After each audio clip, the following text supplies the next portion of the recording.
Hello and welcome to the Record Club, brought to you by Record Store Day, the official charts and National Album Day, and proudly in association with Bowers and Wilkins.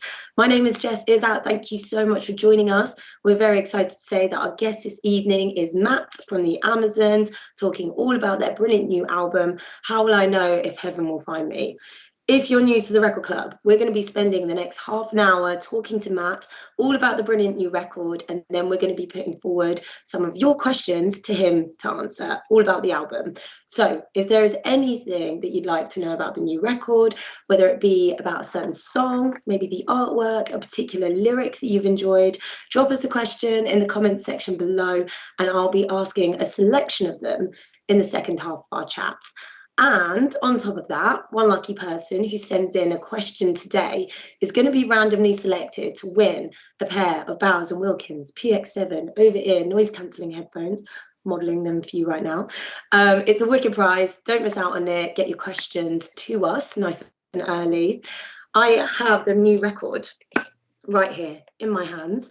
If you haven't already got yourself a copy, we thoroughly recommend that you order one from your local record store once our chat with the Amazons is over.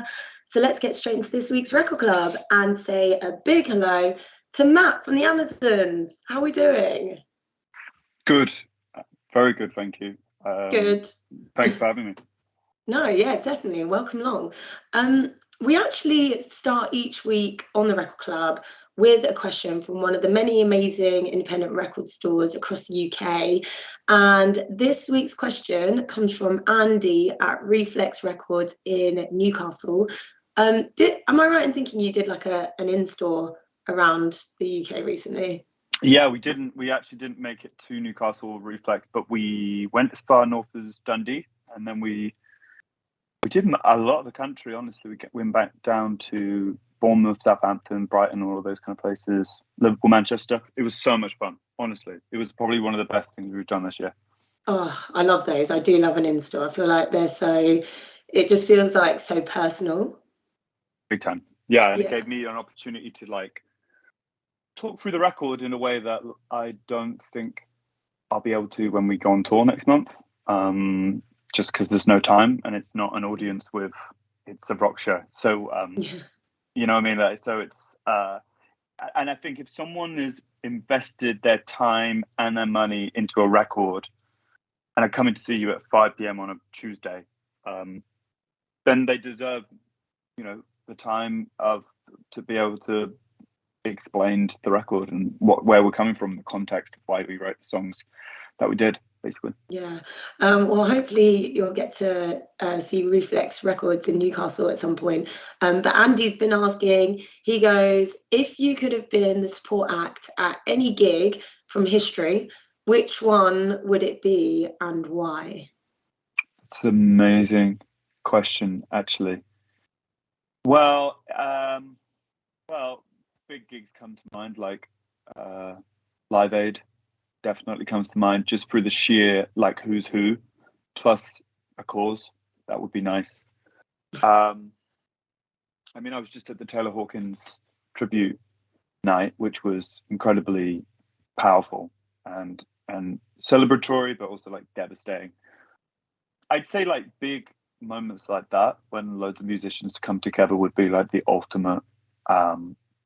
I mean, ultimately Glastonbury every single year. So something like that, or maybe there was a Sex Pistols show in Manchester in the mid '70s, like one of their first shows, but it like went down in history because there wasn't many people in the audience, but the people who were there went on to form bands and stuff. And I say that, but I actually can't remember any of the bands who were there. But maybe if we were sporting that night, that would have been fun. I imagine it was dark and dingy and scrappy as hell, but that would be fun as well. I feel like that's such a huge question, so you did very well answering that. But of course, shout out to Andy and everyone at Reflex Records. Thank you for your question. Matt, I have to say, huge congratulations. A top 5 album. I mean, thank you. 3rd record in and good. top 5. The company is Robbie Williams and Ozzy Osbourne and like Harry Styles, You know Manic who, Street like, Preachers as well. honestly, Jess, you know what actually really fucked me up was that Prince Charles and Ozzy are the same age. What? Yes, yes. And one of them has been a notorious drug addict for decades. Yeah. And it wasn't Prince Charles. I mean, what the heck? Prince Charles looks like he's been like he's got that farmer look where he looks like he's been out in a field and he's got like kind of a red nose. Mm. Been out in the field for years. Anyways, yes, we were in. We are very happy. We're in esteemed company. Yeah, and talk about a week to put out music. I mean, honestly, first couple of days, it felt like we were dead in the water. Honestly, some of the calls we were having between us and our team, our label, because of that big old media blackout and kind of the suspending temporarily of marketing and advertising. That means a lot to a band like the Amazons at this moment. Like, we need to go out and promote and all that kind of stuff. So to end up where we were was this incredibly humbling experience, and I felt like we felt the power of the community that we've built around this band over like 8 years. People really pulled through for us, and it was really, really special and like a really powerful week, even though we were completely dead on our feet by the time. Like, there was no party. There was like a slightly boozy lunch on the Friday to celebrate, and then we all went home and went to sleep because we were so knackered. But yeah, an amazing time, honestly. I feel like maybe you can sort of do a postponed celebratory, like Yeah, properly boozy party, maybe at the end of tour. Like, I feel yeah. like that's a good time, isn't it? Honestly, as soon as we got as soon as we booked the Roundhouse in Camden for October 20th, it was like, okay, that's booked. But the real thing we really want to organise is the after party. So we will definitely have a couple of drinks after the Roundhouse show. So yeah. Yeah, definitely. Well, I mean, obviously, congratulations again. What a record. And I noticed that you said special mention, I think it was in a post on one of your socials, to the heroes who bought multiple copies. Oh, Does this mean that people were buying like vinyl, CDs, MP3s, like everything? everything. And we would come. It would, we'd come face to face with it, where these incredible people would come to multiple in-store shows, and they would bring everything that they bought to sign. So it was cassettes, it was vinyl in multiple formats, it was a few of the same CDs and all that kind of stuff. It was so humbling, and I was like, "You're not going to listen to all of this. You're not. You're like," but I do think it can be quite empowering for a fan to show that they are part of something. Like, we really wouldn't be anywhere without these people. As much as casual fans, as much as people who invest time in a t-shirt or a show, all that kind of stuff. Everyone's valid, but the absolute beating heart of the community is those people who go above and beyond just to help the band out, just they knew that it was a tough week to put out music. There was something in the music that spoke to them, something in what we do as a band speaks to them, and we're just lucky that they wanted to show that in such a tangible way. So yeah. Obviously, people watching, the fans who are watching, make sure to get your questions to us, because I'll be asking those for you on behalf of you with all about the album. Yeah, let's get stuck straight in. So I know that the title comes from the opening track, and I want to know talk to me about how will I know if heaven will find me? Have you answered that question? What does it mean? It's a great one. I mean, it's the first line of the choruses in as you said, the opening track. How will I know? I'd say How Will I Know, the track was kind of a breakthrough for us when we started writing the record in 2020.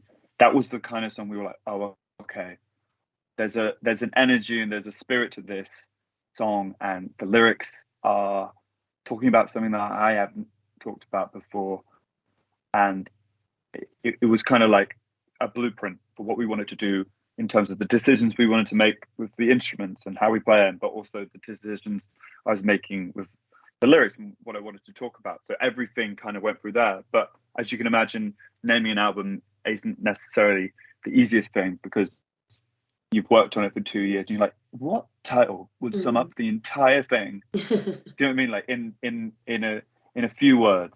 And it's like almost this daunting, impossible task that you set yourselves. But Joe, our drummer, was like, well, what about How Will I Know If Heaven Will Find Me?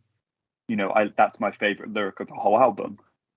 And it was like, that is a really fucking long title, dude. The abbreviation is just as complicated. And you know what? I've just done, today has been a real promo interview day and stuff. And the variations of that title that come up are incredible. Like, where the hell did you get this from? And people kind of almost like forget the title halfway through and make up the end kind of thing, which has been a pleasure to watch. I don't correct them. It's much more interesting if I just see them stumble, and then like halfway through one of my answers, they're like, "Oh fuck, that was I said that wrong." Whatever. So yeah, what else is there to say? I mean, it's our third record.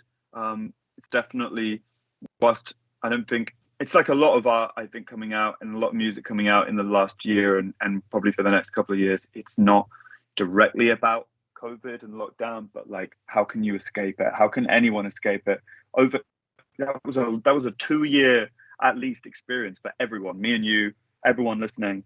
So when you've got that amount of time, like the sheer spectrum of experiences ranging from totally tragic to completely mundane and incredibly boring, like, and everything in between. So that's a lot of space, a lot of time, and a lot of life to talk about. And I think this album is really just the knock-on effect of that on relationships, exploring distance and time, essentially, between me and someone specific. But like, I didn't want to get bogged down in too much specifics, because I felt like at the beginning of this process, I wanted to write about this long distance relationship I've been in, and then lockdown happened, and then lockdown made happened. It feel even longer.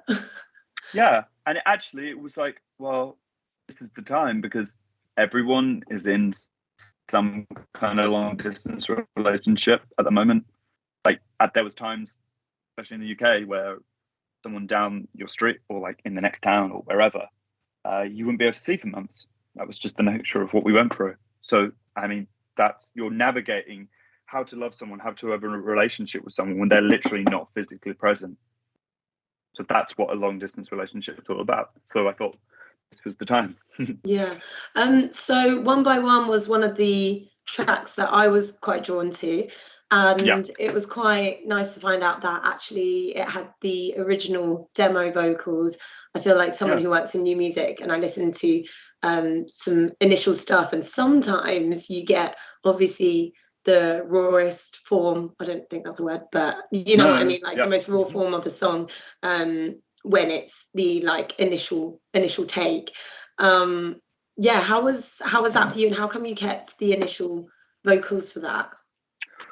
I think we can thank our producer who worked on the record with us, Jim Abess. He was very pro.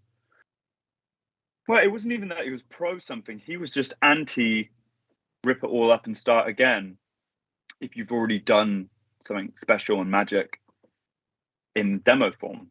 So a lot of these songs, like, they started as demos in Chris's apartment, our guitarist's apartment in Ladbroke Grove, and I think there's a magic to basically recording something at the point of conception, in that when you have the idea, being able to record it in that moment, there's, like, as you said, like, its rawest form, like, there's a magic to that.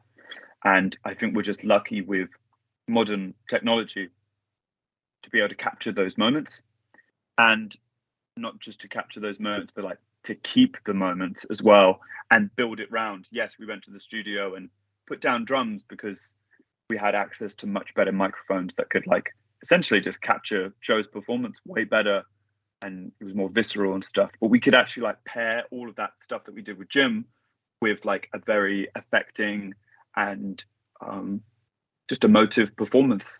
I sung pretty much as soon as it was written, which I think is really special. I think I saw you mention somewhere that some of the weird sounds that were made in Chris's flat were also kept. Oh yeah. Does that mean that you had to get like creative in the flat? Were you using household appliances? What was going on there? Oh yeah. I mean, yeah, definitely. Yeah, it's funny you say that. I mean, time was a really big asset when it comes to just almost like slowly accumulating layers of just different details. What we found in our last couple of records, the first and second, is that we would start everything from scratch in the studio with Catherine Marks, who was the producer of the first two. And we'd have about 3 weeks to track everything. So it was never. It was pretty direct, and it maybe didn't have like the actual audio footprint of the process from writing to finish. It was almost like we captured a session.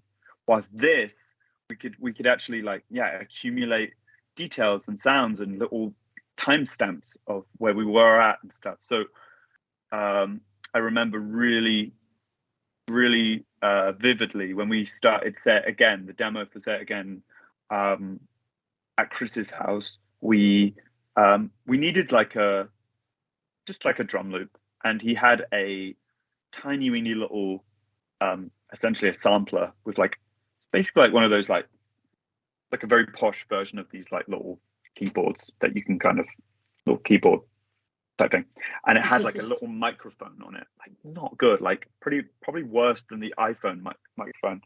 And we needed like a drum loop, so he had a wooden floor in that flat, so he just put the mic next to his foot, his bare foot, just kicking on the ground, and that was our kick. And then I think he like used some kind of cutlery and like hit the table with it, and that was our snare. And then that's pretty much the drums that you hear at the beginning of Say It Again. Pretty much that's the loop. And we took it out like, we can't do that. We need to find something better. But we couldn't find anything better because it was what it was, man. So just think of like Chris's bare foot hitting the wooden floor as soon as you hear Say It Again. That is Say It Again. And like sort of like kitchen cutlery. So like someone who's just hangry, like waiting for food or something. Yeah, that's exactly. Amazing.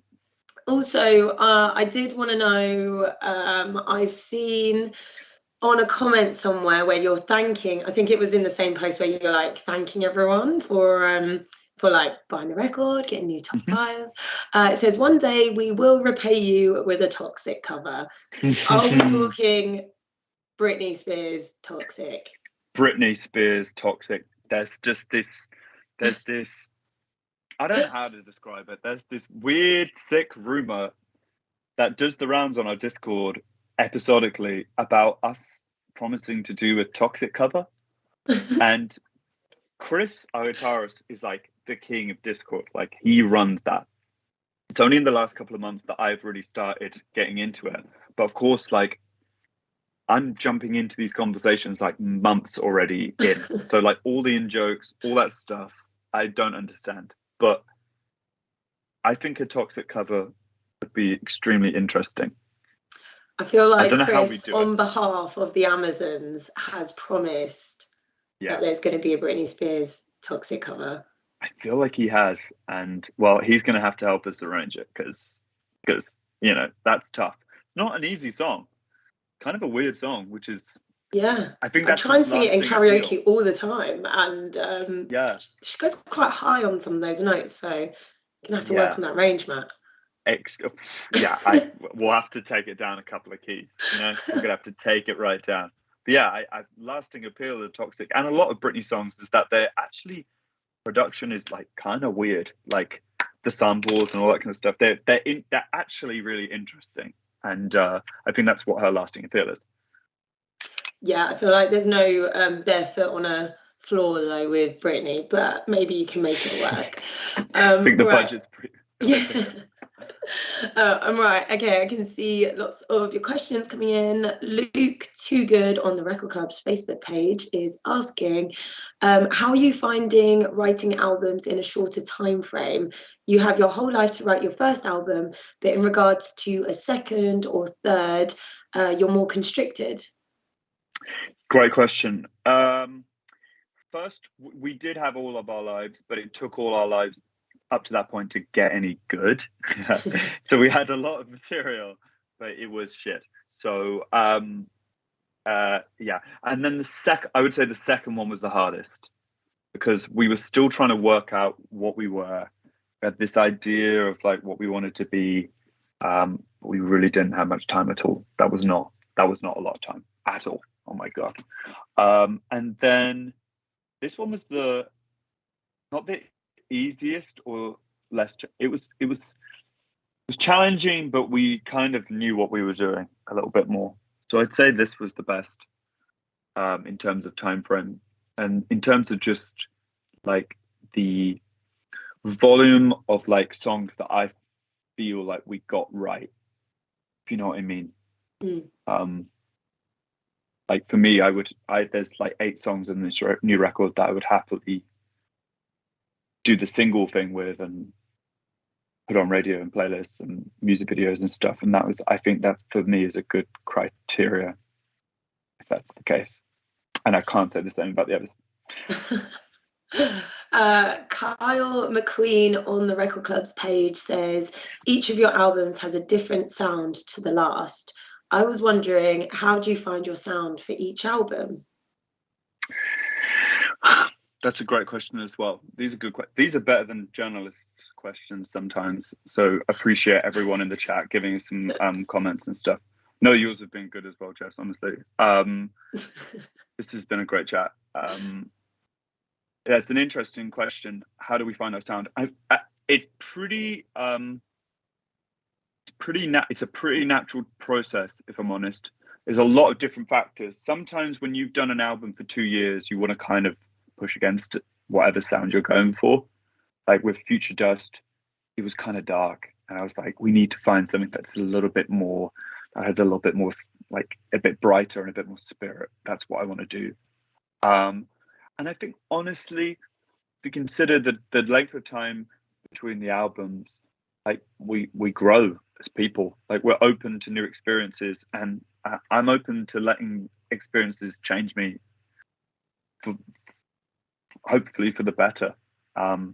We pick up so much new music. I think the most valuable asset anyone could have on doing music is just to be curious about new music and stuff. And it's the point where I don't know how we could make records every 2 or 3 years and not change the sound. It's like bizarre to me that we would do another Future Dust. It's bizarre. I'm like we're in a completely different place. But that's kind of what I like about doing what we're doing. Yeah. Yeah. I feel like that's a good way of like finding your sound as well, like finding your current climate, like who you're working with, like all of the above. I would say as well, just sorry, I'm on a rant now. I was thinking the other day that there is actually a kind of a bit of a disparity between how, I mean, this is the most obvious thing in the world, but like how like listeners and audience see a band and how bands and musicians see themselves. If you think about a band or a musician or an artist is looking at themselves in terms of like, I'm on a journey, like, and of course I'm going to keep on changing and I'm always worried about the next thing and stuff. So like I put out an album and I'm going to move on, and that's exciting. Doing new things is exciting and all that stuff. And like it's a given to us that like we change. And the disparity I think is in that the audience kind of go like, oh, I like this. I see something in this music that I like, but I might not like the other stuff of your output. I mean, this all sounds really obvious, but I think of like Well, I just think of like I listened to this Diary of a CEO podcast with James Bay, Yes. and he was talking about like he thought because his first album with Hold Back the River and that kind of Americana sound, he thought that because that was so successful that people would like they're like, oh, they're invested in my journey. Like they're gonna care and really they want something new and they're gonna be really they want something a new sound for me and they really care about what I'm gonna do next and stuff. But then obviously he found that it wasn't as commercially successful, even if it the sound fulfilled him and it was part of his journey and he loved the music and stuff. It was like he kind of realized that actually it's not that people are invested in James Bay and his journey. It's like they're invested in James Bay's songs at that very moment. Mm. If you know what I mean? So I feel Yeah, like I our guess fans like might like Who Did fans Us who Good. are yeah, I guess fans who are like really intense fans, they might be searching for more. But on the wider spectrum, where you're a fan, you're like, oh, I liked that song, and you dip in and out of it, and then he comes back Yeah, with something else, and it's completely different. You're like, oh, I don't know that person anymore, kind of thing. yeah, that's like what I saw in him. Oh, he's not really doing anymore. But for James, he's like, well, I'm on my journey. Yeah. What my voice is me. I thought you liked me.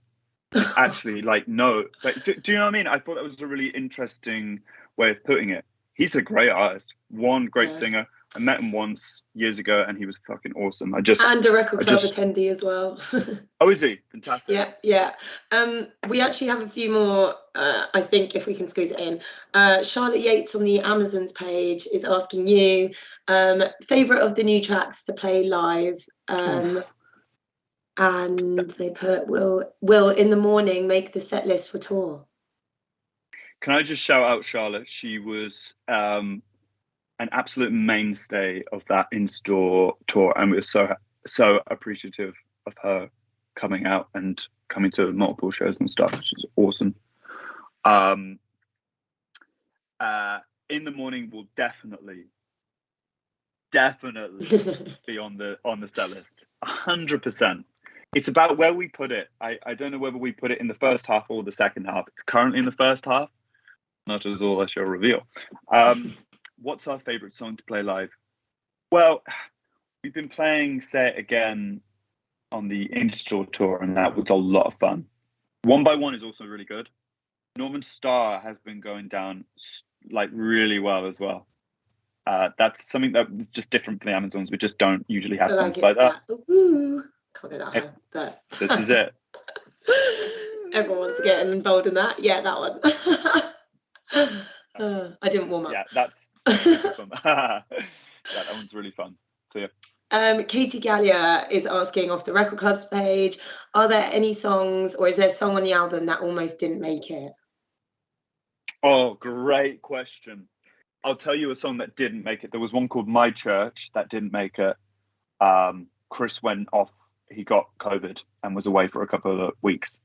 I know, about 10 days, 7 days, 10 days, whatever. And yeah, we missed him on that one, so it didn't make it. And the one that almost didn't make it is, let me look at the track listing. You know what? For the Night almost didn't make it. And you know what? There's a Light almost didn't make it out of the demo phase. It was only us playing it in the room at the studio with Jim that he was like, dudes, this is sick. You've got to do it. Blood Rush was almost a demo, almost got pushed away as well. That's crazy as well. Yeah, that's weird, right? That's actually, now you think about it, that's weird. But no, our manager absolutely loved that song, even in its most like completely, shit demo phase. We were like, yeah, I don't know, and he was like, dude, seriously. So yeah. Well, Matt, thank you so much for hanging out with us on the Record Club, Matt from the Amazons. Make sure to treat yourself to a physical copy of How Will I Know If Heaven Will Find Me.